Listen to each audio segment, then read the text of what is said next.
ढेर, समंदर नहीं हुआ। नेता तो हुए ढेर, कलंदर नहीं हुआ।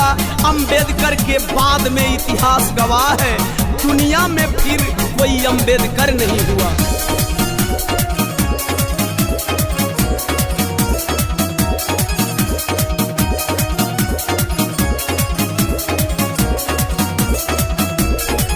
जैसे चलती मोबाइल नहीं सिम के बिना, जैसे चलती मोबाइल नहीं सिम के बिना। जय भीम, वैसे भारत ना चलेगा बाबा भीम के बिना।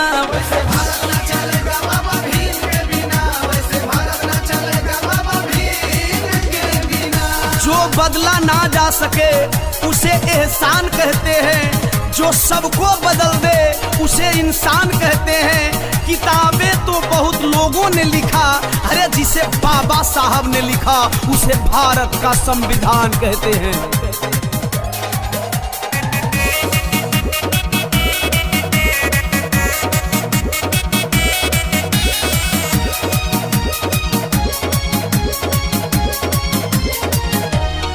नहीं मिले पूरा हक बाबा भीम के बिना, गए बहुजन बहक बाबा भीम के बिना।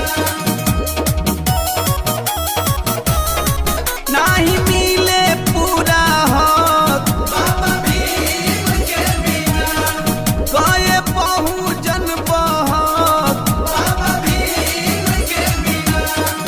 जैसे खेल नहीं चलता है टीम के बिना, जैसे खेल नहीं चलता है टीम के बिना। जय भीम, वैसे भारत ना चलेगा बाबा भीम के बिना। वैसे भारत ना चलेगा बाबा भीम के बिना, वैसे भारत ना चलेगा बाबा भीम के बिना। कतरा थे कभी हमको समंदर बना दिया, अधिकार दिलाया है मुकद्दर बना दिया। पैरों की धूल मानती थी कभी सभ्यता हमें, अरे अंबेडकर ने सबके बराबर बना दिया।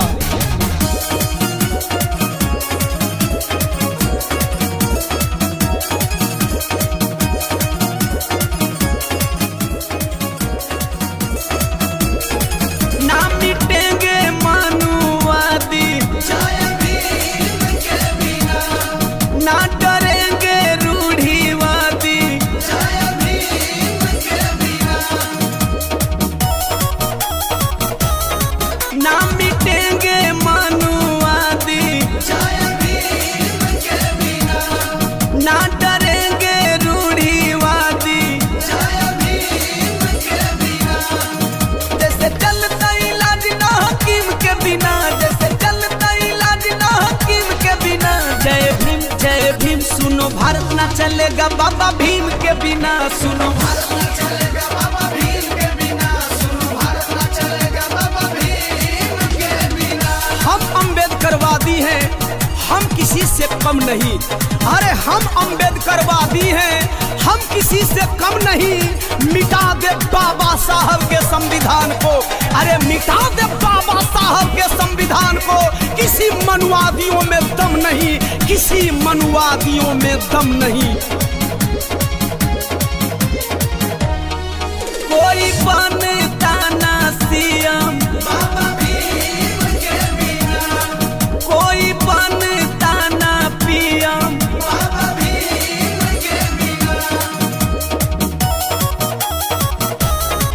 कोई बनता ना सीएम बाबा भीम के बिना, कोई बनता ना पीएम बाबा भीम के बिना।